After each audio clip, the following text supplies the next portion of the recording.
true December horror stories. This is Mr. H. You're listening to Masked Horror. A Christmas Nightmare.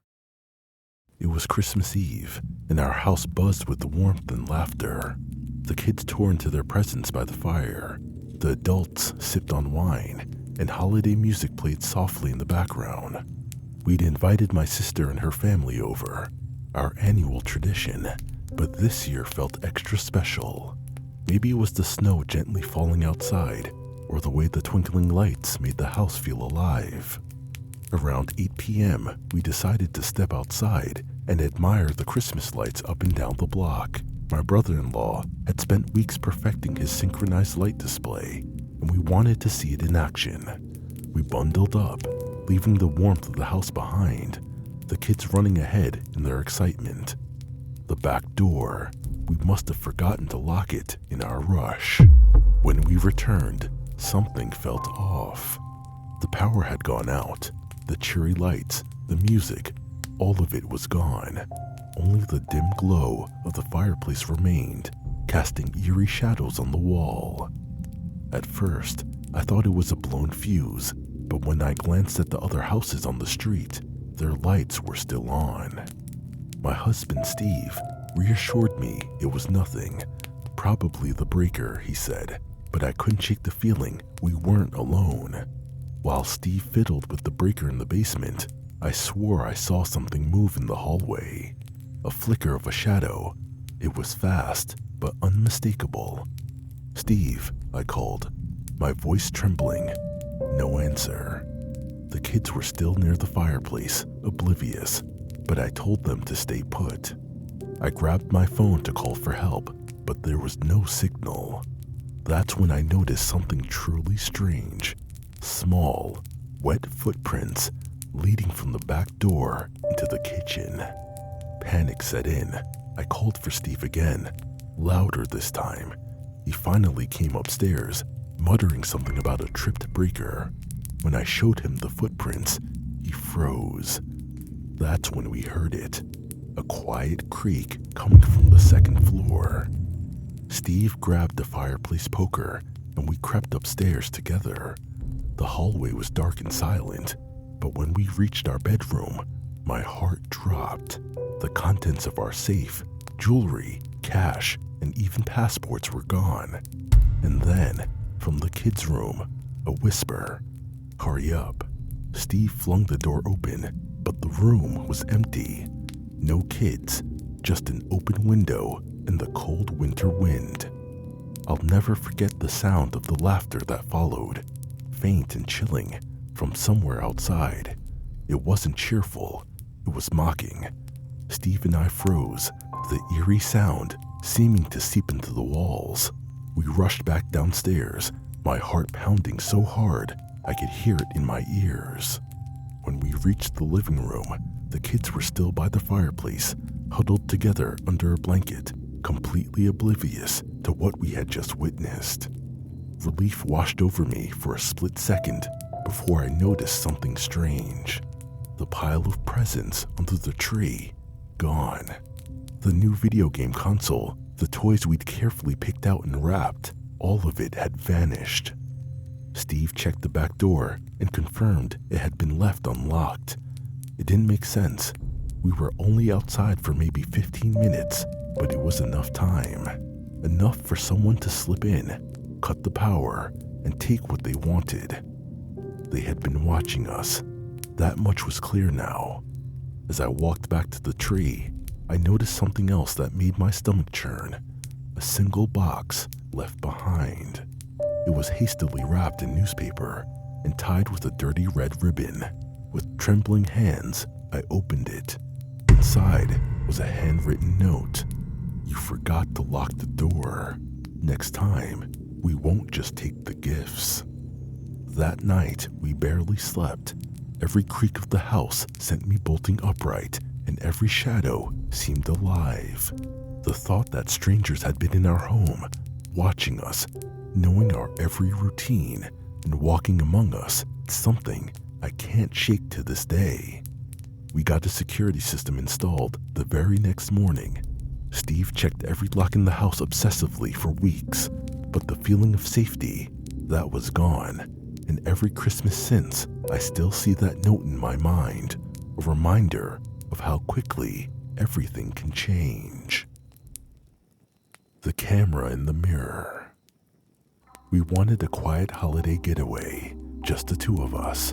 The Airbnb looked perfect, charming, remote, and nestled in a small ski town surrounded by snow-covered mountains. It was everything we needed to escape the chaos of the city. The host even mentioned the house had unique features, though he didn't elaborate. That should have been our first red flag. The first night was cozy. We lit the fireplace, played board games, and laughed like we hadn't in weeks. But the second night was different.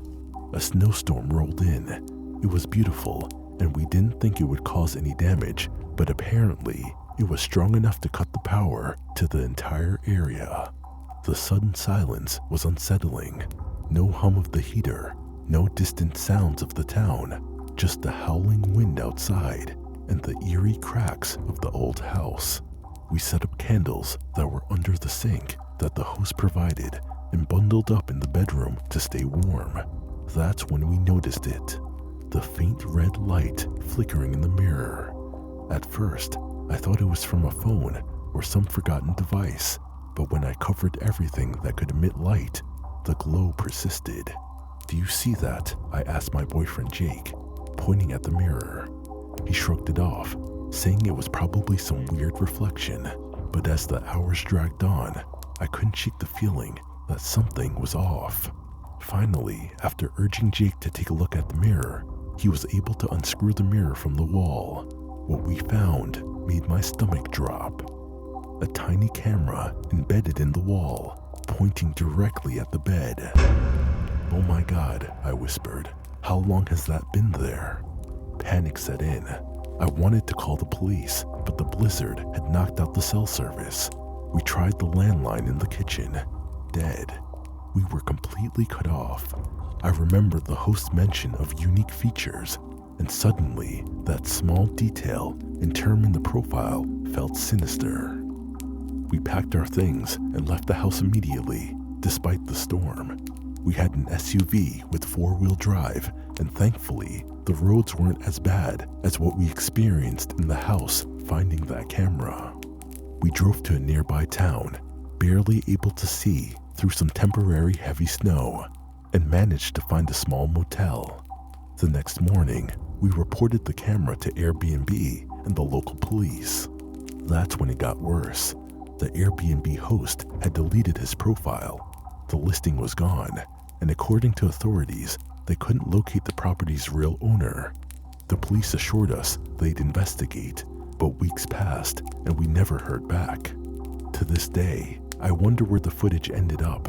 Online, in someone's private collection. The thought haunts me. Thankfully, we didn't do anything that I would regret. Every time I check into a hotel or rental, I find myself scanning the mirrors, looking for that faint red light. Because now, I know the truth. You're never really alone. The shadow in the blizzard. My dad used to tell me this story every December, usually on the first night it snowed.